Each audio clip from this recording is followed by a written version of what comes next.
My interest for cooking came from my grandmother. She always told me it looked like I was dancing in the kitchen. The ability to jump from station to station, floating around from here to there, the way you can taste things, it's just like a dance.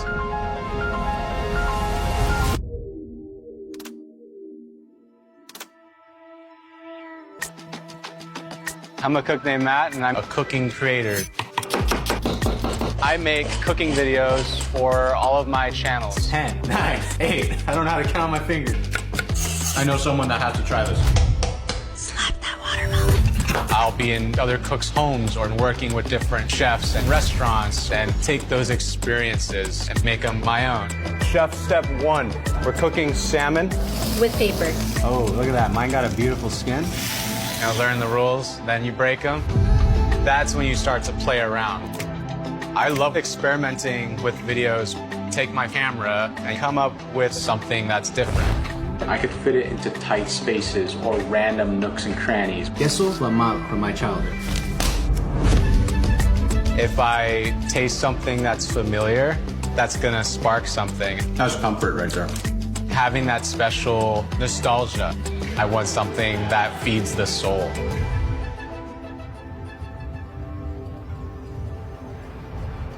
I'm drawn to Seattle because it has a very distinct style. It has all the ingredients I need. Look at that guy. Huge elephant garlic. It has the best seafood. Look at that. Beauty. Thank you. And I've been building this network since I've moved here. Auntie Lay, got fish. It's the best. She always knows when I'm starving. Yes, and he's never said he didn't like anything I made. That's why we get along.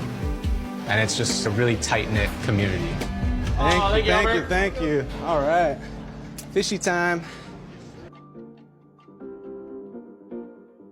My path is definitely not the traditional path. When I started here working as a cook at Palace Kitchen, I loved the culture, the camaraderie, playing with knives and fire. Behind hot. But I always knew that I wanted to do something bigger than that. At the time when I started off, I was nothing in the content world.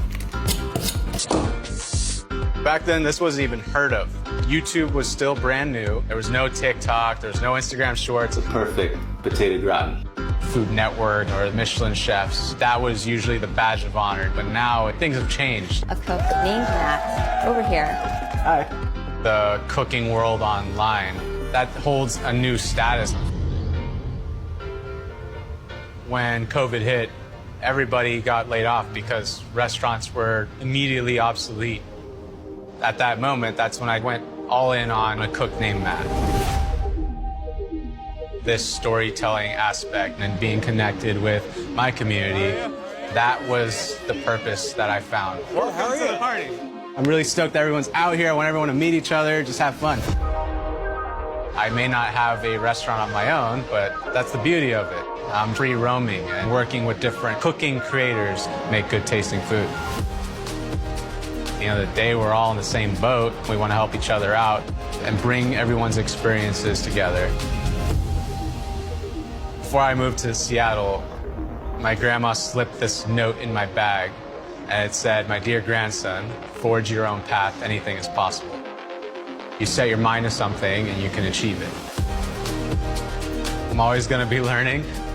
That's what I love about this, and I'm just going to keep chasing that.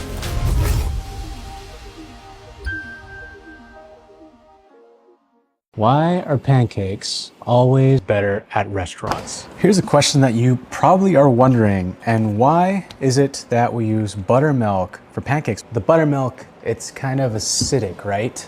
That's not just for taste, although it does add like a nice tangy flavor that might sound weird to you for your pancakes, but it's actually nice. The main reason for the acidity is because it's gonna break down that gluten and tenderize the gluten for the pancakes, therefore making the pancakes like softer. Another thing is the acidity of the buttermilk when it mixes with the baking powder. It's gonna create this carbon dioxide, and that's gonna make it rise more.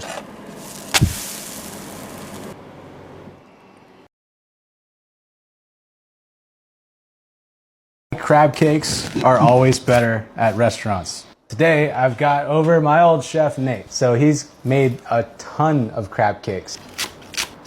Why use a strainer for our crab? It's gonna be kind of full of liquid. Is just from that one can of crab. You're not really trying to mix these. You're just trying to get it all coated. I made so many of these that I was like, I'll never make these again. We could put these in the fridge overnight. I like them overnight just because they're a little bit more firm. So why do you agitate the pan while you're adding the crab cakes in? That's gonna stop it from sticking? Yep. Now why are we popping these into the oven? It will keep going and it could like burn. So Yes. we want to be able to cook it through without burning it. Yep. Got it.